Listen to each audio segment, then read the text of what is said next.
پہلا سیموئیل اس کا 3 باب اور اس کی پہلی آیت سے۔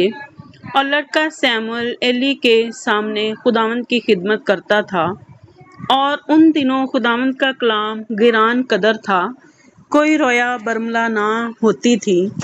اور اس وقت ایسا ہوا کہ جب ایلی اپنی جگہ لیٹا تھا، اس کی آنکھیں دھندلانے لگی تھی اور وہ کچھ دیکھ نہیں سکتا تھا، اور خداوند کا چراغ اب تک بجھا نہیں تھا۔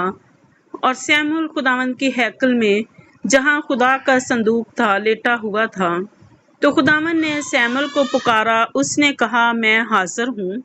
اور وہ دوڑ کر ایلی کے پاس گیا اور کہا، تو نے مجھے پکارا، سو میں حاضر ہوں۔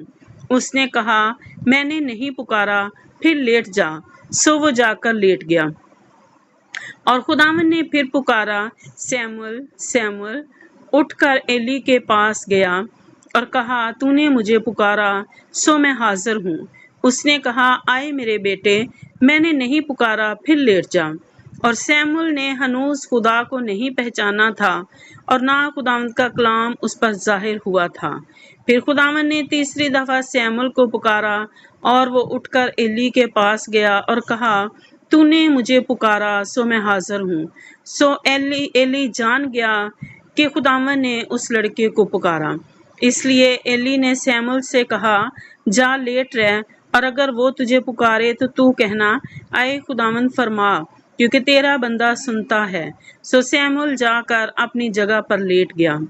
تب خداوند کھڑا ہوا اور پہلے کی طرح پکارا، سیموئیل سیموئیل۔ سیموئیل نے کہا، فرما، کیونکہ تیرا بندہ سنتا ہے۔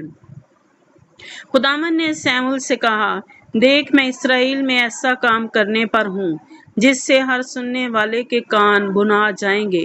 اس دن ایلی پر سب کچھ جو میں نے اس کے گھرانے کے حق میں کہا ہے شروع سے آخر تک پورا کروں گا، کیونکہ میں اسے بتا چکا ہوں کہ میں اس بدکاری کے سبب سے جسے وہ جانتا ہے ہمیشہ کے لیے اس کے گھرانے کا فیصلہ کروں گا، کیونکہ اس کے بیٹوں نے اپنے اوپر لعنت بلائی اور اس نے ان کو نہ روکا۔ اس لیے ایلی کے گھرانے کی بابت میں نے قسم کھائی کہ ایلی کے گھرانے کی بدکاری نہ تو کبھی کسی ذبیحہ سے صاف ہوگی اور نہ ہدیہ سے۔ اور سیموئیل صبح تک لیٹا رہا، تب اس نے خداوند کے گھر کے دروازے کھولے، اور سیموئیل ایلی پر رویا ظاہر کرنے سے ڈرا۔ تب ایلی نے سیموئیل کو بلا کر کہا، آئے میرے بیٹے سیموئیل۔ اس نے کہا، میں حاضر ہوں۔ تب اس نے پوچھا، وہ کیا بات ہے جو خداوند نے تجھ سے کہی ہے؟ میں تیری منت کرتا ہوں، اسے مجھ سے پوشیدہ نہ رکھ۔ اگر تو کچھ بھی ان باتوں میں سے جو اس نے تجھ سے کہی ہیں چھپائے تو خداوند تجھ سے ایسا ہی کرے، بلکہ اس سے بھی زیادہ۔ تب سیموئیل نے اس کو رتی رتی حال بتایا، اور اس نے کچھ نہ چھپایا۔ اس نے کہا کہ وہ خداوند ہے، جو وہ بھلا جانے سو کرے۔ اور سیموئیل بڑا ہوتا گیا، اور خداوند اس کے ساتھ تھا، اور اس نے اس کی باتوں میں سے کسی کو مٹی میں ملنے نہ دیا۔ اور سب بنی اسرائیل نے دان سے بیرسبا تک جان لیا کہ سیموئیل خداوند کا نبی مقرر ہوا۔ اور خداوند سیلا میں پھر ظاہر ہوا، کیونکہ خداوند نے اپنے آپ کو سیلا میں سیموئیل پر اپنے کلام کے ذریعہ سے ظاہر کیا۔ آمین۔